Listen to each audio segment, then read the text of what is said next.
일곱 인재앙이라는 제목으로 같이 말씀을 나누겠습니다. 오늘부터 6장이 들어가는데요. 4장, 5장까지는 하늘의 예배에 대해서 얘기하고 6장부터 16장까지는 소위 말하면 이제 세 세트의 일곱 심판이 등장을 합니다. 이제 인재앙, 나팔재앙, 대접재앙이 이제 순차적으로 나오는데 이것은 시간 순서를 따라서 이루어지는 재앙이 아니고 같은 재앙을 세 번 반복해서 얘기를 하는 겁니다. 그래서 인재앙 따로 나팔재앙 그다음에 대접재앙 이게 다 따로가 아니고요. 같은 거를 한 번 하고 다시 한 번 이야기하고 다시 한 번 이야기하고 그래서 이걸 나선형 구조라고 얘기합니다. 이제 스파이럴이라고 하는데 이제 돌아가면서 똑같이 다시 한번 얘기하고 다시 한번 얘기하고 다시 한번. 그래서 이 세 세트 이제 7번의 재앙이 세 세트로 언급이 되는 그러면서 입체적으로 처음엔 요걸 얘기했다가 그 다음엔 이쪽 부분을 얘기했다가 이렇게 점점 디테일화 되어지고 이 수사학적인 되풀이를 통해서 재앙의 어떤 실체들을 조금 더 심화하여 보여주고 있다는 거죠. 그래서 이제 6장에서 16장까지 7재앙이 나오는데 그것은 이제 4장, 5장에 나와 있는 하늘의 예배를 통해서 봐야 됩니다. 특별히 이제 4장 3절에 보면은 하나님의 보좌 뒤에 무지개가 이렇게 펼쳐져 있다 이렇게 보이는데 여러분 무지개 하면 뭐가 생각이 납니까? 노아의 이제 홍수 심판이 생각이 나죠. 그때 어떻게 되었습니까? 하나님께서 이 땅에 재앙을 내리시지만 하나님을 끝까지 붙들고 하나님의 말씀을 청종했던 믿음 가지고 있었던 노아와 그의 가족들은 어떻게 돼요? 구원을 받는 것처럼 마지막의 날도 그와 같다는 겁니다. 마지막 날에 내려지는 심판은 의인들과 신자들을 향한 심판이 아니라는 거예요. 누구를 향한 심판입니까? 악인들과 하나님을 대적한 자들을 향한 하나님의 심판이고 의인들은 거기서 구원을 받게 된다는 거예요. 물론 이제 요한계시록들을 쭉 읽다 보면은 꼭 그렇지만은 않은 것처럼 보입니다. 이제 노아는 어떻게 보면 홍수에 전혀 피해를 받지 않은 것처럼 보여지지만 이제 여기서는 그렇지 않아요. 요한계시록에 보면은 이렇게 이제 악인들을 심판하면서 그 과정들을 통해 의인을 연단시키는 그 시간들이 있습니다. 그리고 이제 그 과정을 통해서 이제 순교자들이 나오기도 하고 그렇지만 그것은 하나님께서 더 큰 복을 주시기 위한 하나님의 계획 가운데 있는 것이지 그들이 심판받아서 죽임을 당하는 것은 아니라는 이야기죠. 또 하나님께서 보좌 우편에 앉아 계시다. 보좌에 앉아 계시다. 그리고 신자들과 함께 보좌에서 통치하고 계시다는 것은 재앙이 내려지지만 하나님의 통제 밖에서 일어나는 게 아니라 하나님의 철저한 계획과 하나님의 주권에 의해서 이 모든 것들이 실현되는 것이라는 겁니다.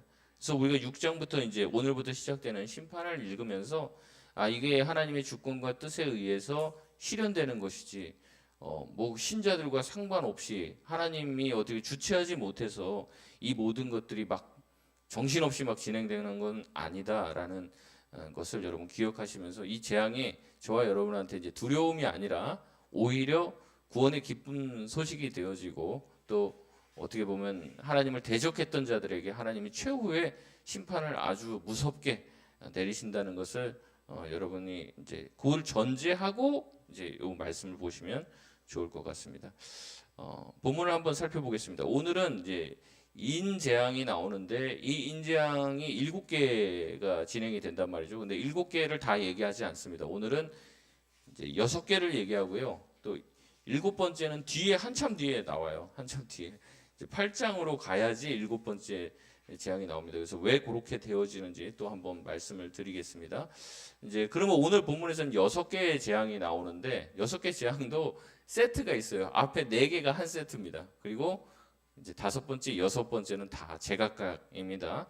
먼저 이제 1절부터 8절까지가 4개의 봉인이 떼어지는 장면을 얘기하는데 이 4개의 재앙의 특징이 뭐냐면 그 하나님의 보좌 앞에 있는 4생물이 있어요. 이제 사송사독이라고 하는데 이제 사람, 그다음에 송아지, 사자, 독수리. 근데 이 4생물이 뭘 상징을 하냐? 사람은 뭐예요? 만물의 영장이라고 할 수 있고 하나님의 형상을 따라서 지음받은 세상 주관자와 같은 존재죠. 그다음에 송아지는 뭡니까? 가축의 어떤 대표되는 어떤 존재죠. 그래서 송아지나 아니면 소를 얘기하기도 합니다. 사자는 뭐예요? 야생 동물, 육지에 사는 야생 동물의 왕입니다. 그리고 독수리는 뭐예요? 공중에 있는 새의 왕이죠. 그러니까 사송사독, 사자, 사람, 송아지, 사자, 독수리 이렇게 얘기하면 뭘 얘기하겠어요? 지구상에 있는 모든 생물들을 다 얘기를 하는 거예요. 대표 생물들을. 그래서 이제 네 생물이 나옵니다. 이 네 생물 중에 한 생물씩 돌아가면서 오라 이렇게 소리를 칩니다. 이 오라는 명령처럼 보이지만 사실 22장에서도 이 오라라는 메시지가 다시 등장을 하는데 피조물을 대표하는 이 네 생물들이 돌아가면서 어린 양께 오십시오, 오십시오. 오십시오는 주님도 오시지만 주님이 가지고 오실 때는 구원과 심판을 같이 가지고 오신다는 거죠. 그러니까 주님 오셔서 악한 자들을 심판하시고 의인들을 구원하소서라는 일종의 기도라는 겁니다. 그리고 이제 네 생물이 오라라고 말하면 그 다음엔 뭐가 등장하냐면 네 마리의 말이 등장을 합니다. 이 네 마리의 말은 이제 구약의 스가랴서를 그 배경으로 하고 있습니다. 그래서 여러분 이제 관주 성경을 가지고 있으면 거기에 관주로 다 표시가 돼 있고 그렇지 않더라도 여러분 가지고 있는 성경에 보면 그 구절구절마다 요한계시록은 옆에 구약의 본문들이 굉장히 자주 기록이 돼 있습니다.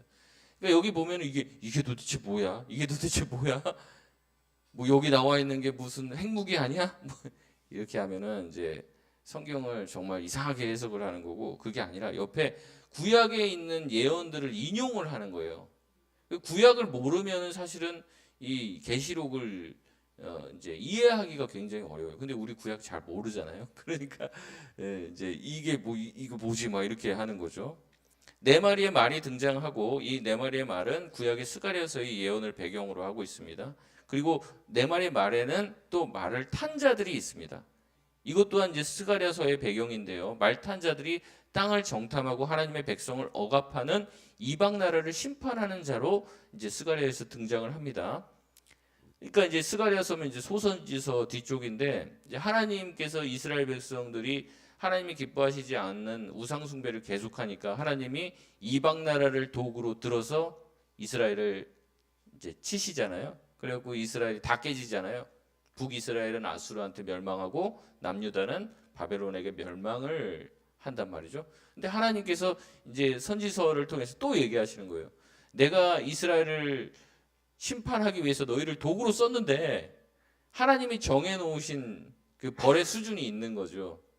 그러니까 하나님은 이제 자신들이 저지른 것 이상으로 치시지는 않는 거예요. 딱 요 정도 하면 되겠다. 근데 이 이방 민족들이 그거보다 더 과하게 이스라엘을 과하게 약탈하고 이스라엘을 과하게 압제를 했다는 거죠. 그래서 하나님이 다시 뭐라고 하냐?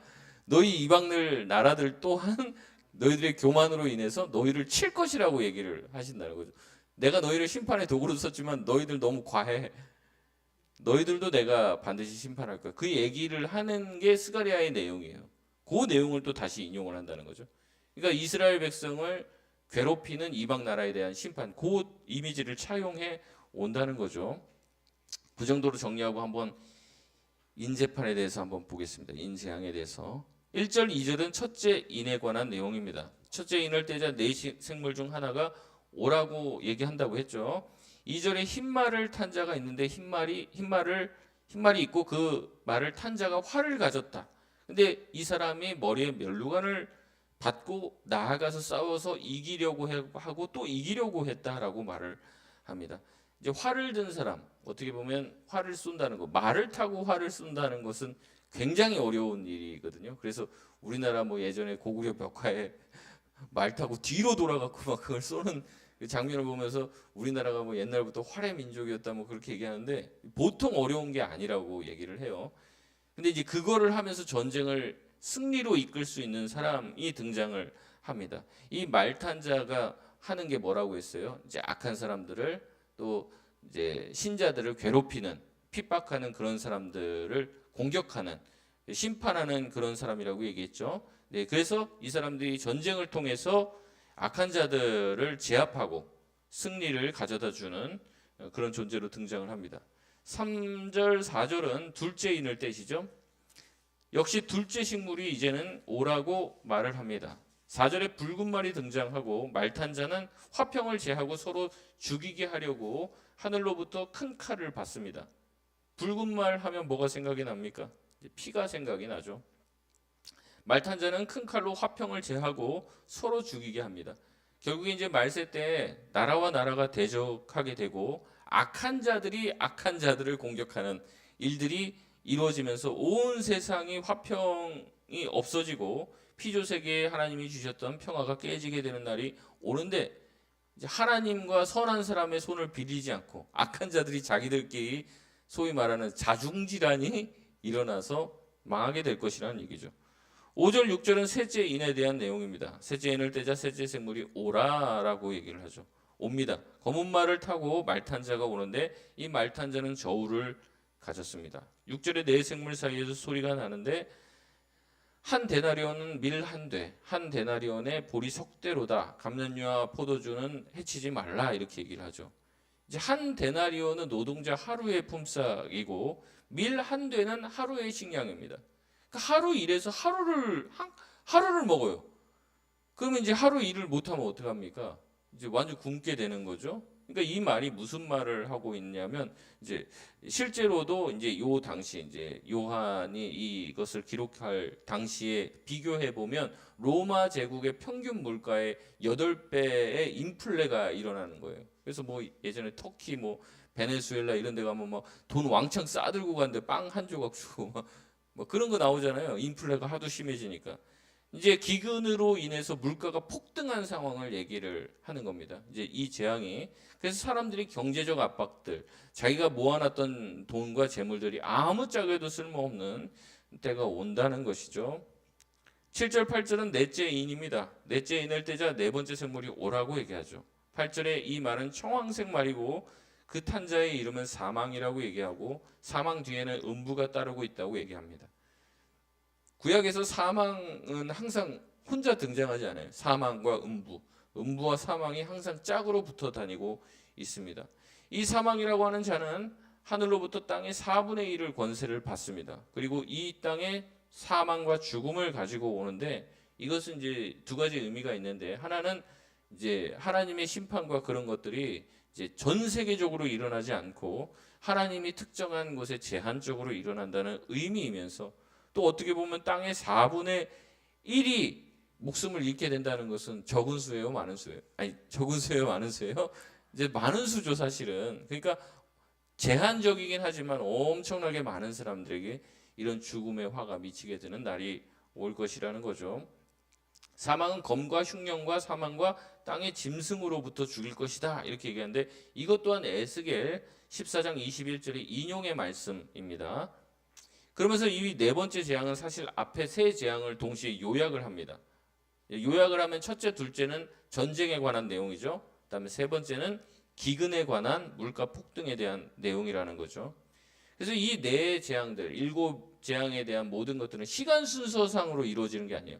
아, 전쟁이 일어나면 그 다음에 기근이 일어나고 그 다음에 뭐가 일어나고, 이게 시간 순서, 그게 아니라 전 세계적으로 동시다발적으로 일어난다는 겁니다. 이렇게 이제 나머지 세 개의 이제 심판은 이제 지금 4개까지 했죠. 세 개 심판은 오늘 본문에 5째, 6째가 나오고, 이제 7장에 이제 내일 우리 목사님 본문에서는 14만 4천 명 하나님께서 선택받은 자들 나오고, 마지막 7재앙은 8장에 다시 등장을 합니다. 그래서 이제 앞에 4재앙은 서로 연관성이 있지만 이제 5째, 6째는 별로 연관성이 없습니다. 5째 재앙을 보겠습니다. 9절에서 11절까지 말씀인데요. 9절에 어린 양이 이제 5째 인을 뗍니다. 요한은 하나님의 말씀과 그들이 가진 증거로 말미암아 죽임당한 영혼들이, 이제 여기다 동그라미를 치면 좋을 것 같은데, 하나님의 말씀 그리고 그들이 가진 증거, 이 두 가지가 되게 중요합니다. 요한계시록에서는 이 두 가지가 계속 나와요. 그들이 왜 순교를 당했냐, 왜 죽음을 당했다는 거예요? 하나님의 말씀을 붙들었기 때문에 그런 거예요. 그들이 죽음당한 이유는 그들이 가진 증거 때문에 그렇습니다. 이 증거는 예수의 증거라기도 하고, 또 자기가 가진, 하나님께서 자기에게 주신 특별한 어떤 간증거리이기도 합니다. 1장에 보면 이 내용이 나옵니다. 요한이 반모섬에서 하나님의 말씀과 예수의 증거 때문에 내가 여기 갇혔다 이렇게 말을 합니다. 1장에. 또 마지막 20장에서 주님 때문에 목배임을 당한 자들이 이제 나오는데 그들이 왜 목배임을 당하냐? 예수의 증거와 하나님의 말씀 때문에 목배임을 당했다는 거예요. 그러니까 마지막에 결국에 순교의 자리에 가는 사람들은 무엇과 무엇을 붙든 사람들이에요? 하나님의 말씀과 예수 그리스도의 증거를 붙들었기 때문에 그렇다는 거죠. 이것이 어떻게 보면 그들을 순교자들을 죽음으로 몰고 가게 한 거예요. 배신하면 되죠. 하나님의 말씀 아닐 수도 있다 이렇게 생각할 수 있고 예수 그리스도의 증언 그거 뭐 아닐 수도 있잖아. 그러면 죽음을 피해갈 수 있었지만 그들은 죽음을 택했습니다. 그들은 죽임당한 어린 양과 같은 순교의 길을 갑니다. 그들은 제단 아래서 이렇게 소리치죠. 10절 말씀 같이 한번 읽겠습니다. 시작. 큰 소리로 불러 이르되 거룩하고 참되신 대주제여 땅에 거하는 자들을 심판하여 우리 피를 갚아주지 아니하시기를 어느 때까지 하시려 하나이까 하니. 아멘. 그들은 큰 소리로 하나님께 기도하는 거죠. 요청합니다. 거룩하고 참되신 대주제여 하면서 우리의 억울함을 탄원해달라고 신원해달라고 부르짖습니다. 마치 아벨처럼. 만약 심판이 시간순이라면 이제 앞에서 1, 2, 3, 4 4개 재앙이 이미 시행이 됐잖아요. 근데 이런 말을 할 필요가 없죠. 왜 우리가 이렇게 고통당하고 이렇게 억울함을 당했는데 하나님 왜 그들을 내버려 두십니까? 이렇게 얘기를 해요. 근데 그렇지 않다는 거죠. 그래서 이게 시간 순서가 아니라는 겁니다. 하나님은 그들의 부르짖음을 듣습니다. 그리고 11절에 대답을 하세요. 어떻게 하십니까? 그들에게 흰 두루마기를 입혀주십니다.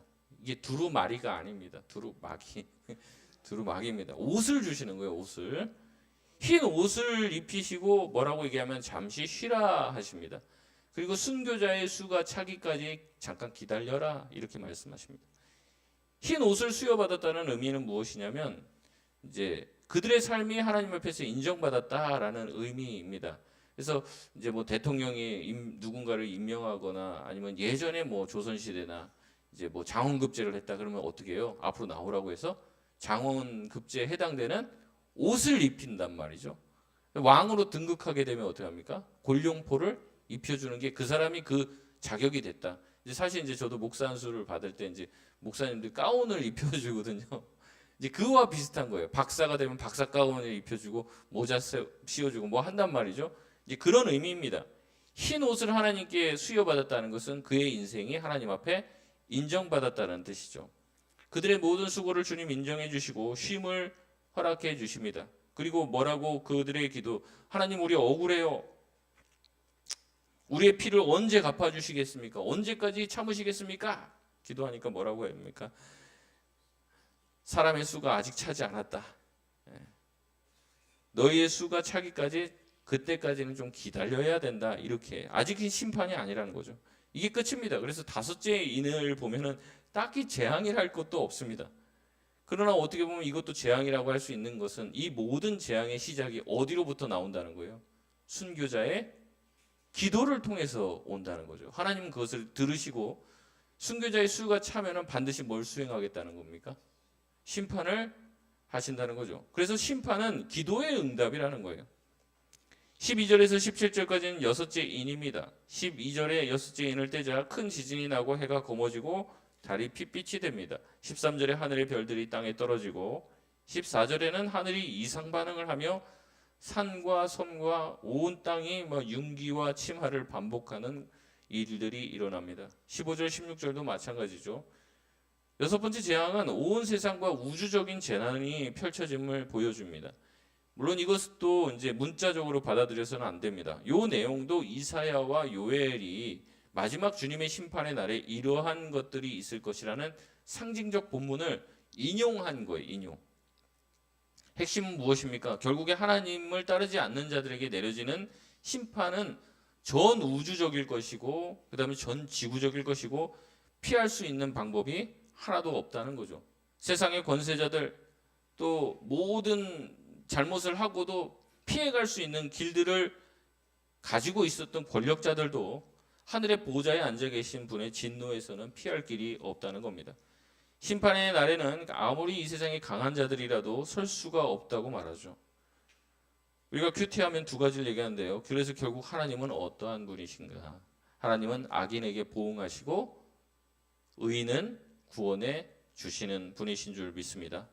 그렇기 때문에 선한 자는 억울한 일을 당해도 견딜 수 있는 거예요. 왜냐하면 하나님께서 반드시 자기의 억울함을 신원하실 것이고 들어주실 것이고, 근데 지금 당장 그 일이 이루어지지 않는 것은 아직 때가 차지 않았기 때문에 그렇다는 거죠. 때가 되면 하나님은 반드시 갚아주신다는 거죠. 그리고 하나님을 끝까지 붙들고 예수 그리스도의 증거와 또 하나님의 말씀을 끝까지 붙든 자들은 마지막에 뭘 수여받게 돼요?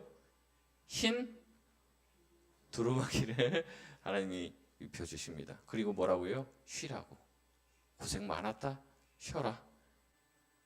하늘의 새도 떨어뜨리는 권력자라도 하나님은 심판의 날에 반드시 심판하실 것이다. 단호하게 말씀해 주십니다.